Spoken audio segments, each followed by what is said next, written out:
What it do, good people and ungentle fans? This is a quick reaction videos. I'm just gonna talk about some games that I saw last night and opening night of the NBA reset. They gave us some fantastic games. Don't worry, later on, early next week, I'll put out another full episode of the podcast where I'll break it down in more detail. But I do want to just give quick reactions because we had some great games.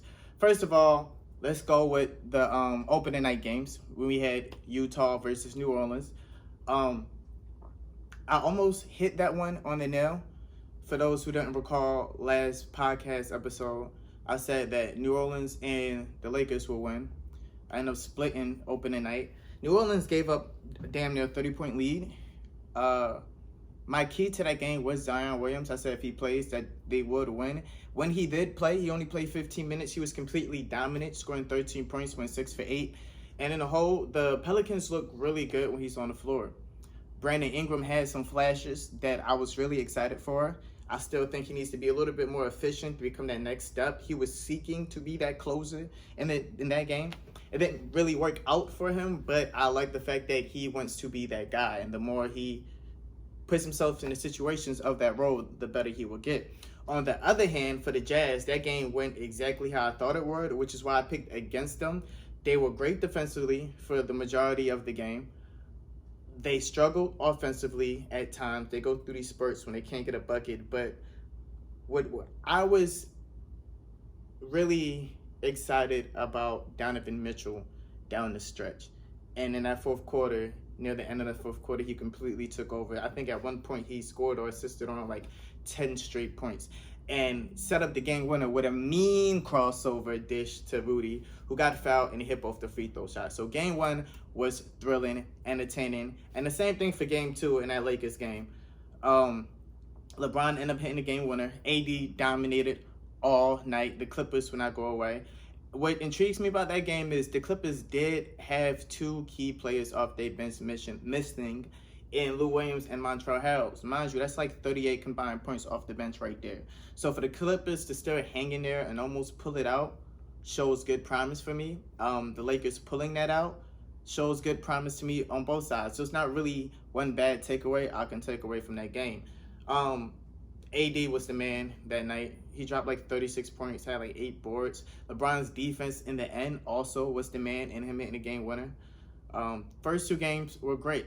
And like I said, I went 1-1 opening night. Now, last night, I was on fire. I didn't miss a pick. I had every pick right, which is refreshing. You know, I still got it. As the NBA players warm up, us predictioners, I don't know if that's a real word, we need to warm up too. I was hot last night. Games that stood out to me were definitely, we had some games last night too. Yeah, great games all weekend so far.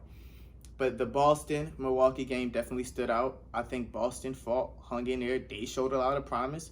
They could be scary down the stretch. The only thing I worry about Boston is their size. And near the end of the game, Giannis was able to take advantage of that. He dominated in the fourth, scoring 16 fourth quarter points. Couldn't be guarded. The Celtics, though, when they play they play probably the most team ball, offense and defensively, than anybody outside of maybe Toronto and Miami in the Eastern Conference. And when they play team ball and they're hot, they're very hard to beat. Milwaukee did handle business, though. Giannis was definitely the man of the night. He had like 36 points, 16 rebounds, went crazy. That Dallas-Houston game was exactly what I thought it would be. Fun, up and down, completely no defense, which is why I went with Houston. I've been making a claim lately that Dallas, you know, they're on an historic pace offensively, but they just cannot play defense. And they try, they just can't do it, which is going to hinder them in this playoffs, and I believe a lot of playoffs moving forward.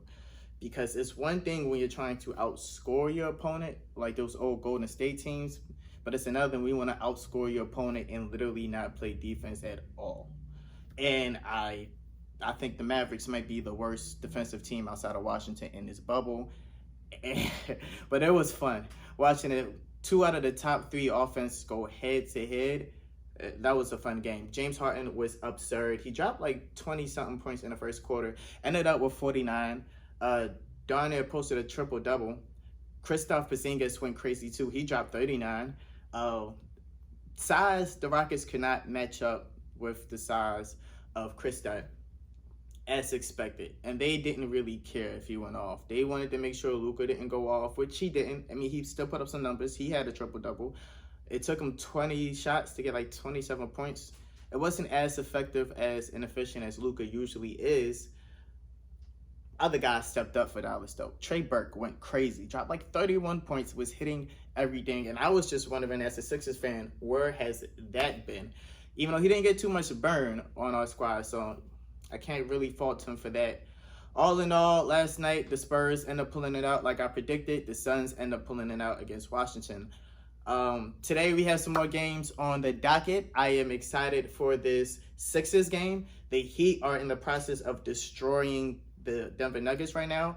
And so far, I am still hot with these picks. Only have one wrong prediction so far. So hopefully tonight I can keep it going, and as well as tomorrow.